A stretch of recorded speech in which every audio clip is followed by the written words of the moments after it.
పితా పుత్ర పరిశుద్ధాత్మ నామమున ప్రభునందు మిక్కిలి ప్రియమైన సహోదరి సహోదరులారా, ఈనాటి ధ్యానాంశం వినయం. గర్వం దేవదూతల్ని పిశాచులుగా మార్చింది. వినయం మనుష్యుల్ని దేవదూతలుగా మారుస్తుందని పునీత అగస్టిన్ వారు చెప్తున్నారు. మనం ఎప్పుడైతే వినయం అనే గుణాన్ని కలిగి ఉంటామో దేవుని యొక్క అనుగ్రహాలను పొందుకోగలుగుతుంటాము. వినయం అన్ని సుగుణాలకి తల్లి వంటిదని పునీత బెర్నార్డ్ గారు చెప్తున్నారు.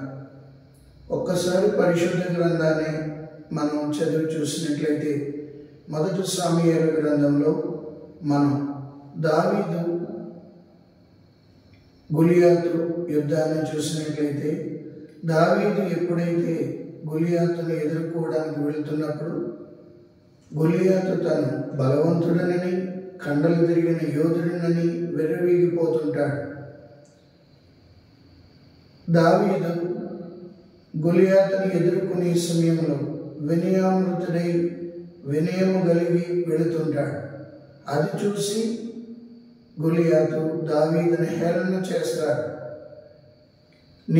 నేను కుక్కననుకున్నావా, కర్ర పట్టుకుని నా దగ్గరికి వస్తున్నావు అంటూ హేళన చేస్తాడు.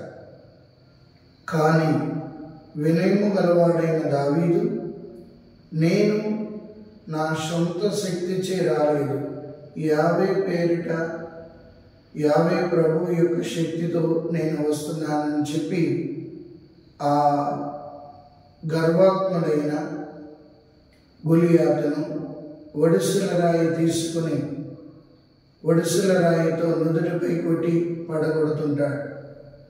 అంతటి బలవంతుడైన గొలియాతు నేలమట్టమవుతాడు.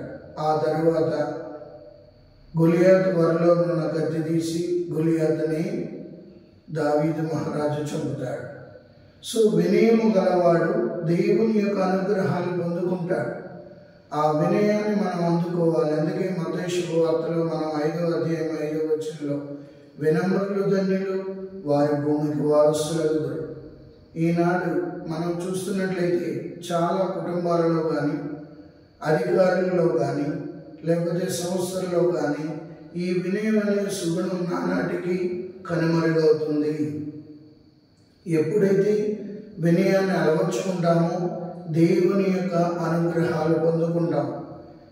మరియ తల్లి వలె వినయాన్ని కలిగి ఉన్నప్పుడు దేవుని యొక్క అనుగ్రహాలను పొందుకోవడానికి సిద్ధంగా ఉంటాం. కాబట్టి శిరాపుత్రుడైన యేసుజ్ఞాన గ్రంథం 3వ అధ్యాయము 18వ వచనంలో, కుమారా, నీవు ఎంత అధికుడు అవుతావో అంత వినయవంతుడు కాము. అదే 3వ అధ్యాయము 19వ వచనంలో, దేవుడు వినమ్రులకు తన రహస్యములను బయలుపరచును. కాబట్టి మన అనుదిన జీవితంలో ఎప్పుడైతే మనం వినయం అనే గుణాన్ని అలవర్చుకుంటామో ఇటు దేవుని మన్నలను దేవుని దీవెనలు అందుకుంటాం, అటు ప్రజల మన్నలను కూడా పొందుకుంటాం. కానీ నానాటికి మనుషుల్లో ఈ వినయం అనే గుణం తగ్గిపోతుంది. వినయాన్ని పెద్ద సుగుణాన్ని అలవర్చుకోలేకపోతున్నాం. దానికి ఎక్కువ సమస్యలకు గురి అవుతున్నాం, ఎక్కువ శోధనలకు గురి అవుతున్నాం, ఎక్కువ ఇబ్బందులు కూడా పడుతున్నాం వినయం లేక. కాబట్టి వినయము కలవారి యొక్క శిరాపుత్రుడైన యేసుజ్ఞాన గ్రంథం 3వ అధ్యాయం 20వ వచనంలో, దేవుడు వినమ్రుల పూజలను అందుకొనును. ఆదిలో మనం చూసాం. లూసిఫర్ పడిపోవడానికి కారణం గర్వం. మరియ తల్లి దేవుని యొక్క అనుగ్రహాలు పొందుకోవడానికి కారణం వినయం. దావీదు గొలియాతును ఓడించగలిగాడు. వినయామృతుడై ఉన్న దావీదు మహాబలశాలి అయిన గొలియాతును ఓడించగలగడానికి కారణం దేవుని ఎడల దావీదుకున్న భక్తి, వినయము వలన. ఆ వినమ్రుడై ఉన్నందువలనే బలవంతుడైన గొలియాతును ఓడించగలిగాడు.